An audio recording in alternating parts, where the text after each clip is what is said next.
Добар ден, почитувани ученици! Јас сум Давкова Маја и на денешниот час ќе разговараме за користење на енергијата во светот.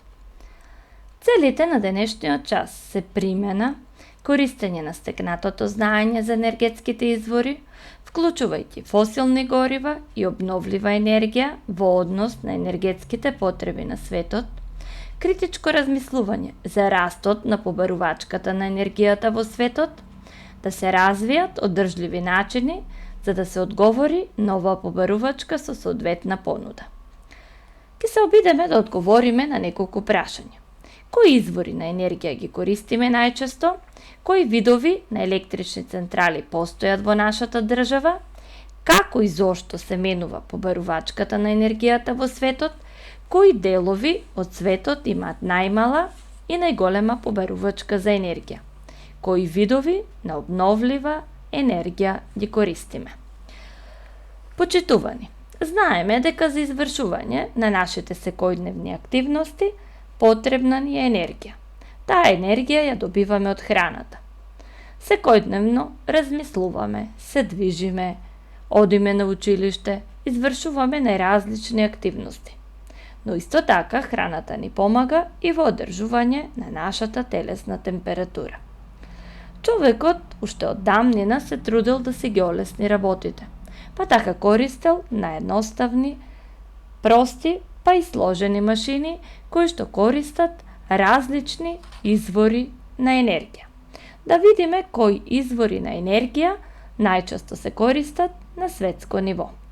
Како што може да забележиме од графикот, најголем процент на изворите на енергија кои што се користат на светско ниво припаѓаат на необновливите извори на енергија, односно на фосилните горива, од кои што најексплоатирана е нафтата, дури 39%, потоа доаѓа природниот газ 24%, јагленот 22%, а 8% припаѓаат на нуклеарната енергија и за жал само 8% е искористена обновливата енергија. Од тие 8% на обновлива енергија, од графикот може да видите дека најексплоатирана е хидроенергијата, потоа биомасата, геотермалната енергија, соларната енергија, а најмалку е искористена енергијата на ветрот. Доколку продолжиме со овој тренд, навистина треба да размислиме каде оди нашето општество и што понатаму со нашата планета. Но да видиме зошто ја користиме таа енергија. Најголем процент од експлоатираната енергија се користи во индустриите. Потоа имаме енергија која што се користи за различните видови на транспортни средства, па на крај имаме енергија која што се користи во домовите и канцелариите во вид на топлинска енергија која што се користи за готвење, за ладење и така натаму. Како и зошто се менува побарувачката на енергијата во светот? Потребата на човекот да напредува, а не само да преживува во еден свет каде што населението постојано расте, здравјето и природните живеалишта се повеќе се загрозени, а економската нееднаквост постојано се зголемува. Како што земјите стануваат побогати, така луѓето имаат повеќе пари за трошење, живеат во поголеми куќи, имаат потреба од користење на поголеми количества на енергија. Па од тоа можеме да заклучиме дека високо развиените земји, како што се Соединетите Американски држави, европските земји, имаат многу поголема побарувачка на енергија, додека ги споредиме со неразвиените земји, како што се Индија или земјите од Африка.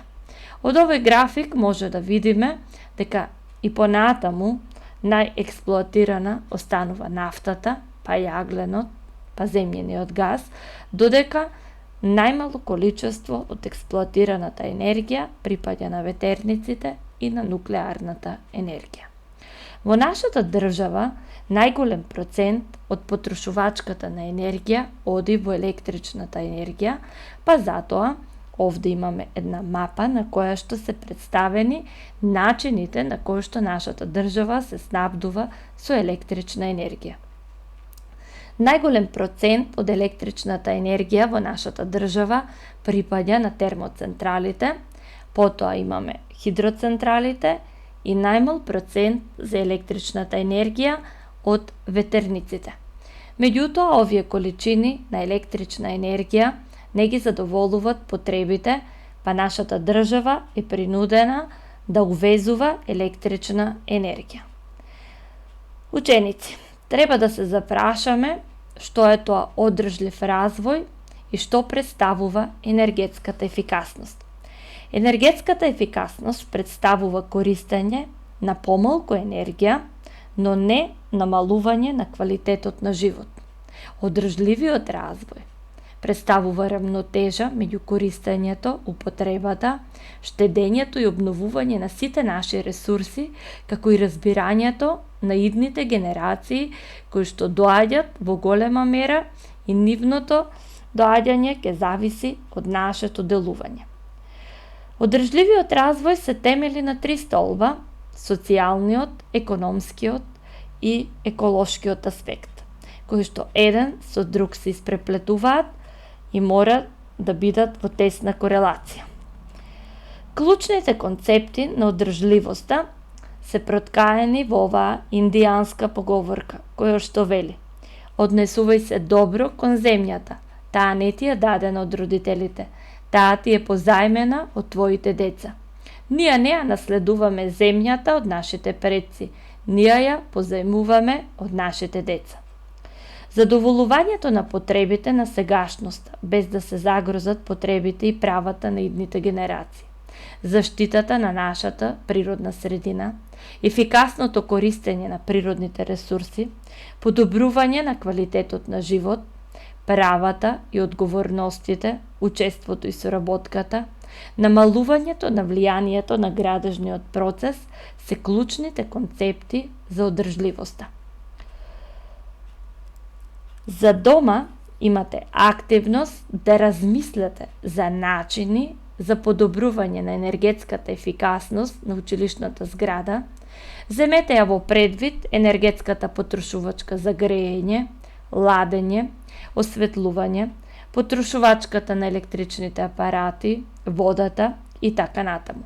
Направете анализа, а вашите заклучоци внесете ги на постер или пак на презентација и истите ќе ги демонстрирате на следниот час. Ви благодарам за вашето внимание.